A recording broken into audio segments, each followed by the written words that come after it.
Praise the lord. మన ప్రభువైన యేసుక్రీస్తు వారి నామంలో ప్రతి ఒక్కరికి శుభాభివందనాలు తెలియచేసుకొంచున్నాను. పరిశుద్ధ గ్రంథంలో సంఖ్యాకాండము 26వ అధ్యాయంలో వ్రాయబడిన సెలోపెహాదు కుమార్తెలను గురించి ఈ వీడియోలో తెలుసుకుందాము.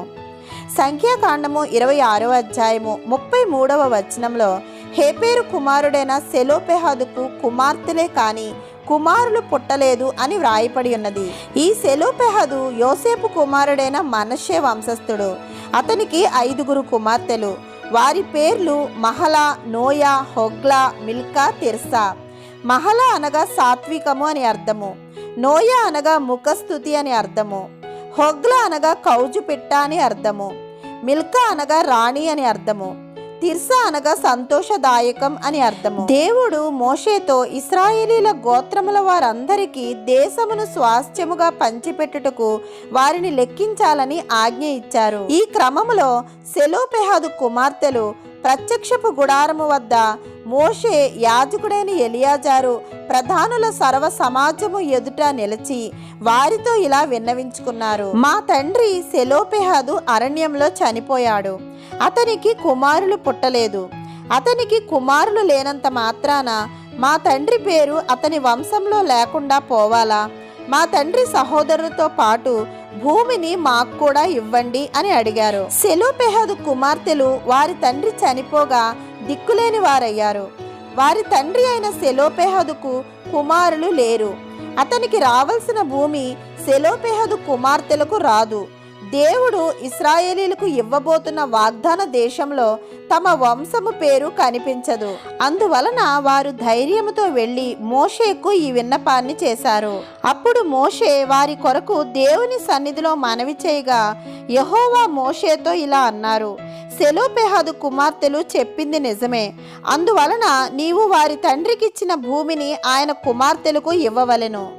కనుక ఇశ్రాయేలు ప్రజలకు ఇలా చట్టం చెయ్యి అని మోషేకు ఆజ్ఞ ఇచ్చారు. ఒకడు కుమారులు లేకుండా చనిపోతే అతని ఆస్తినంతా అతని కుమార్తెలకు ఇవ్వవలెను. అతనికి సంతానమే లేకపోతే అతని ఆస్తినంతా అతని సోదరులకు ఇవ్వవలెను.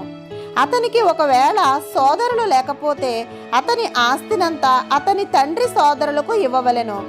అతని తండ్రికి సోదరులు లేకపోతే ఆస్తినంతా అతని కుటుంబంలోని దగ్గర బంధువులకు ఇవ్వవలెను. ఇది యెహోవా మోషే ద్వారా ఇశ్రాయేలీల కొరకు విధించిన చట్టము.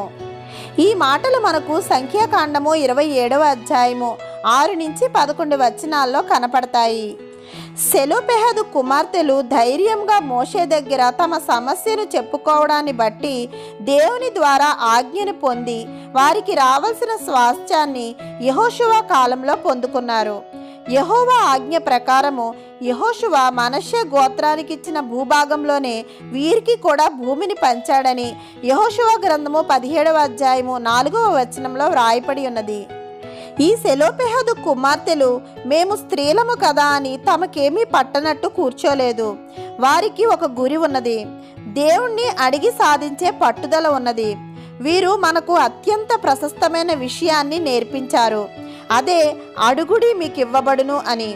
అంతేకాక భావి తరాలకు ఒక శాసనాన్ని దేవుని నుండి పొందడానికి కారణమయ్యారు. అంతేకాకుండా పరమస్థలంలో క్రీస్తులో స్త్రీ పురుషులకు సమానమైన వారసత్వం ఉంటుంది అని వీరు నిరూపించారు.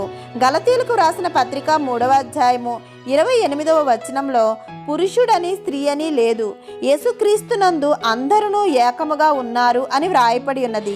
దేవుని దృష్టిలో ప్రతి ఒక్కరూ సమానమే అన్న విషయాన్ని సెలోపెహాదు కుమార్తెలు నిరూపించారు. అంతేకాకుండా స్త్రీలకు వారసత్వపు హక్కు తెచ్చిన స్త్రీలుగా, దేవుని సన్నిధిలో అడిగి పొందుకున్న విశ్వాసపు తల్లులుగా వీరు బైబిల్లో వ్రాయబడ్డారు. మన ప్రభువైన యేసుక్రీస్తు వారి కృప మనందరి జీవితాల్లో సమృద్ధిగా ఉండాలని ప్రార్థిస్తూ ఆమెన్.